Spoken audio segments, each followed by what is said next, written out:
This channel does not promote any violent, harmful, or illegal activities. All content provided by this channel is meant for an educational purpose only. মুর্শিদাবাদের দিকে একবার নজর রাখতেই হবে, তার কারণ মুর্শিদাবাদের ফারাক্কায় গতকাল যে ছবি আপনাদের দেখিয়েছিলাম, বিডিও অফিসে তাণ্ডব চালানো হয়েছিল, এখনো সেই ছবি, সেই ছাপ স্পষ্ট। ইতিমধ্যে কমিশনের নির্দেশে এফআইআর দায়ের করা হয়েছে। বিডিওর অভিযোগের ভিত্তিতে ফারাক্কা থানায় এফআইআর করা হয়েছে, যদিও যার নেতৃত্বেই হামলা গতকাল চলেছে সে তৃণমূল বিধায়ক মনিরুল ইসলামের এফআইআর নাম নেই। আমাদের প্রতিনিধি কৌশিক আমাদের সঙ্গে রয়েছেন, আমি একবার সরাসরি কৌশিকের সঙ্গে কথা বলবো। কৌশিক, যার নেতৃত্বে হামলা হলো, এমন নয় সূত্রের খবর বা বিরোধীদের অভিযোগ, যার ছবি দেখা গেল, যার ভিডিও দেখা গেল, যিনি তাণ্ডব চালালেন, এফআইআর তার নাম নেই। এরপরে ভোটের সঙ্গে যুক্ত অন্যান্য যে সরকারি কর্মীরা রয়েছেন তারা তো ভয় থাকবেন।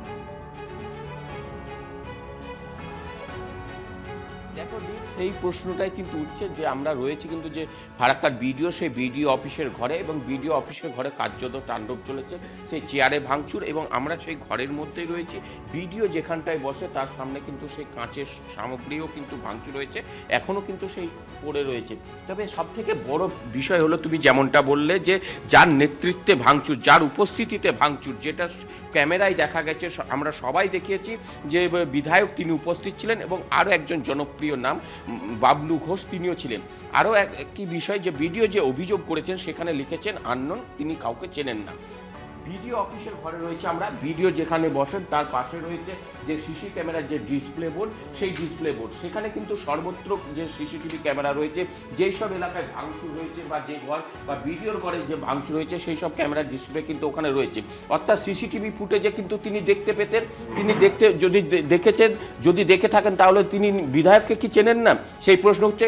জুনেদ আহমেদ, যিনি রয়েছেন এখানকার ভিডিও আধিকারিক, তিনি বেশ কয়েক বছর থেকে রয়েছেন, তিনি ভিডিওকে চেনেন না। আর এই ঘরে সর্বত্রই প্রত্যেকদিন প্রায় যাতায়াত রয়েছে বাবলু ঘোষ, যিনি তৃণমূল নেতা এই এলাকার, আরও যাতায়াত রয়েছে, তাকেও তিনি চেনেন না। তিনি প্রত্যেকদিন যাতায়াত করে এই বিডিও অফিসের ঘরে আসে।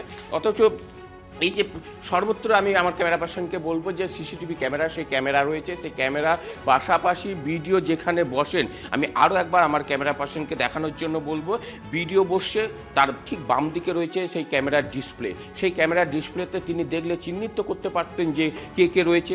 আর যদি তিনি না দেখে থাকেন, তাহলে কেন দেখেননি, এবং তার পরবর্তীতে কেন নামগুলি উল্লেখ করেনি, কোথাও ভয় পাচ্ছেন ভিডিওকে, ভিডিও তাকে দেখতে পাননি, এমনটা তো হতে পারে না কৌশিক। দেখো, একদমই সেই প্রশ্ন হচ্ছে, আমরা বারংবার কিন্তু সেই ছবিটাই দেখাচ্ছি তোমাকে। যেমনটা আরও একবার দেখাবো, যে বিডিও অফিসের ঘর, যে কাঁচটি তার যে ছিল, যে তার টেবিল, সেই টেবিলের কাঁচের কিন্তু স্তম্ভ পড়ে রয়েছে, তার সামনে ঘটনা ঘটেছে। স্থানীয় বিধায়ক, যিনি আবার এই যে পঞ্চায়েত সমিতি হয়, স্থানীয় বিধায়করা, যে কোনো বিধায়করা সেই এলাকার পঞ্চায়েত সমিতির সদস্য হন, জেলা পরিষদের সদস্য হিসেবে হন, তাহলে তার সঙ্গে বিভিন্ন সময় মিটিং করে থাকেন। বিডিওর পাশে যে চেয়ার রয়েছে, আরও বেশ কয়েকটি চেয়ার রয়েছে, এই সব চেয়ারে এসে বিধায়করা বসেন, সেই বিধায়ক তিনি তার পাশে বসে থাকেন, অথচ তাকে চিনতে পারেননি। এই যে আরো যে বেশ কয়েকটা চেয়ার দেখা। ধন্যবাদ তোমাকে, নজর রাখো। এদিকে আপনাদের জানিয়ে রাখবো, ফারাক্কায় বিডিও অফিসে তাণ্ডবের জের, যেমনটা একটু আগেই বলছিলাম, যে আতঙ্কে তো থাকবেন ভোটের সঙ্গে যারা যুক্ত তারা। ফারাক্কায় এসআইআর এর কাজ এবার বন্ধ করে দিলেন মাইক্রো অবজারভারেরা। আপনাদের জানিয়ে রাখবো, এই মুহূর্তে নির্বাচন কমিশনকে চিঠি দিলেন মাইক্রো অবজারভাররা। ফারাক্কায় বিডিও অফিসে তাণ্ডবের জের, ফারাক্কায় এসআইআর এর কাজ বন্ধ করে দিলেন মাইক্রো অবজারভাররা। নির্বাচন কমিশনকে চিঠি লিখলেন তারা।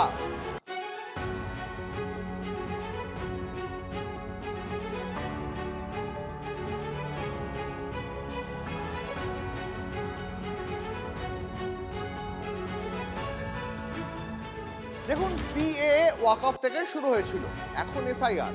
তৃণমূল জমানায় মুর্শিদাবাদে মানছি না মানব না স্লোগান বারবার তাণ্ডবে বদলে যায়, সরকারি অফিসও বাদ পড়ে না।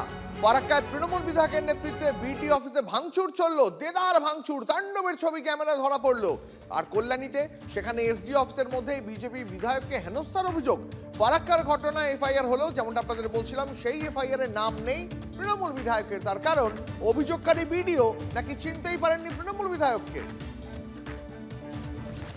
এ যেন যেমন খুশি তেমন ভাঙচুর করো, গোছা গোছা কাগজ ছোড়া হলো সরকারি কর্মচারীর দিকে, লাথি মারা হলো টেবিল, সরকারি কর্মীকে লক্ষ্য করে ছোড়া হলো চেয়ার। একেবারে সামনে দাঁড়িয়ে নেতৃত্ব দিলেন ফরাক্কার তৃণমূল বিধায়ক মনিরুল ইসলাম। ভোটার তালিকার নিবিড় সংশোধনের শুনানির নামে হয়রানি হচ্ছে, এই অভিযোগে বুধবার সকালে ফরাক্কা বিডিও অফিসে বিক্ষোভ দেখায় কংগ্রেস। আমরা পারছি না, পারবো না। যাতে কোনো ঝামেলাই হয়নি, কয়েক ঘন্টা পর ময়দানে তৃণমূল নামতেই তুলকালাম কাণ্ড। তুমি আমার ওই 1986-82 মুক্তিমুখের দলিল চাইছো, হ্যান্ড চাইছো, পারছি না, মানবো না। এসআইআর এর শুনানিতে ডাক পেয়েছেন মনিরুলেরই দলের সাংসদ দেব। রাজনৈতিক বিরোধিতা করলেও নিয়ম মেনে নির্বাচন কমিশনের শুনানিতে যাবেন বলে তিনি জানিয়েছেন। রাজ্যের প্রাক্তন মন্ত্রী লক্ষ্মীরতন শুক্লাও শুনানিতে ডাক পেয়েছেন, তিনিও বলেছেন যাবেন।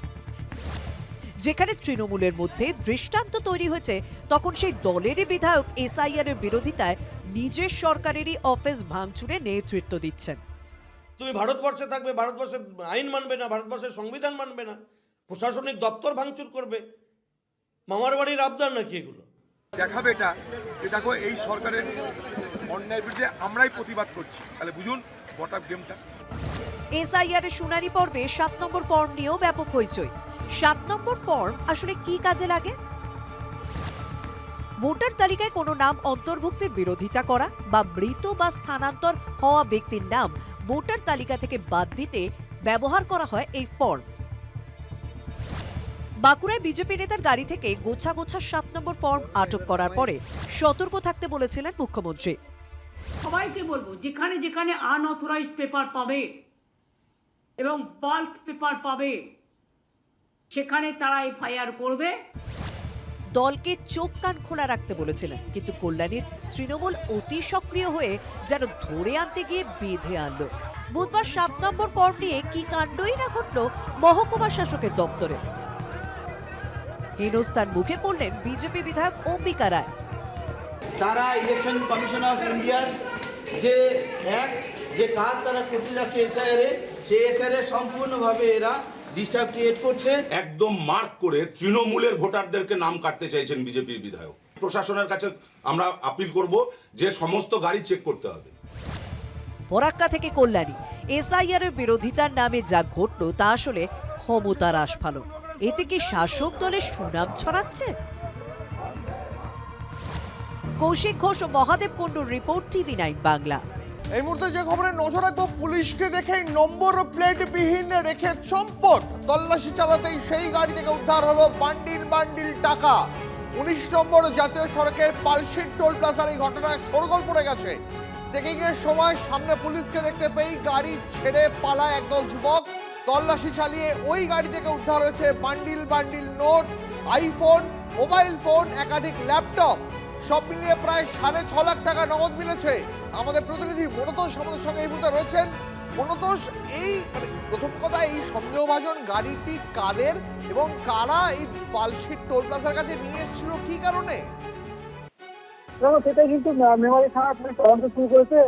কারণ হচ্ছে যে গাড়িটির মধ্যে কোনো রকম কোনো নাম্বার প্লেট ছিল না এবং পুলিশকে দেখে কিন্তু গাড়ির ভেতরে যারা ছিল তারা কিন্তু ওখান থেকে পালিয়ে যায় এবং তারপরেই পুলিশ গাড়িতে তল্লাশি করে যেগুলি বললে নগদ টাকা, মোবাইল ফোন, ল্যাপটপ এবং বেশ কিছু এটিএম কার্ড, ডেবিট কার্ড এবং ক্রেডিট কার্ড তার মধ্যে গাড়ির ভেতর থেকে উদ্ধার হয়েছে। এবং যেহেতু গাড়ির মধ্যে কোনো নাম্বার প্লেট ছিল না, তাই পুলিশ গাড়ির যে ট্যাক্সিস নাম্বার আছে ট্যাক্সিস নাম্বার ধরে তার তদন্ত শুরু করেছে যে গাড়িটি কার নামে গাড়িটি কোথেকে এসেছিল, কোন দিকে যাচ্ছিল।